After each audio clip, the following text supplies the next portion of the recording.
मित्रांनो, औरंगजेब पूर्ण ताकदीने स्वराज्यावरती चालून आला, नाहीतर छत्रपती शिवाजी महाराजांनी हा किल्ला जिंकलाच होता. मित्रांनो, अनेकांचे जंजिरा जिंकण्याचे स्वप्न अयशस्वी ठरले. छत्रपती शिवाजी महाराज त्यानंतर ब्रिटिश, मुघल, पोर्तुगीज अशा अनेक राजकर्त्यांनी जंजिरा जिंकण्याचे खूप प्रयत्न केले, मात्र कोणालाही हा किल्ला जिंकता आला नाही. भक्कम बांधकाम आणि समुद्र याशिवाय किल्ल्याच्या तटावर असणाऱ्या 572 तोफा यामुळे हा किल्ला जिंकणे अशक्यच होते. मात्र छत्रपती संभाजी महाराजांनी हा किल्ला जिंकण्याचा प्रयत्न सुरू केला. त्यांनी 1682मध्ये दादाजी रघुनाथ यांना जंजिरा जिंकण्यासाठी पाठवले.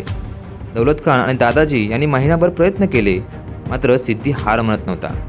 संभाजी महाराजांनी किल्ल्यापर्यंत पोहोचण्यासाठी रस्त्याचे कामही सुरू केले, परंतु सिद्धीच्या नशिबाने त्याला साथ दिली.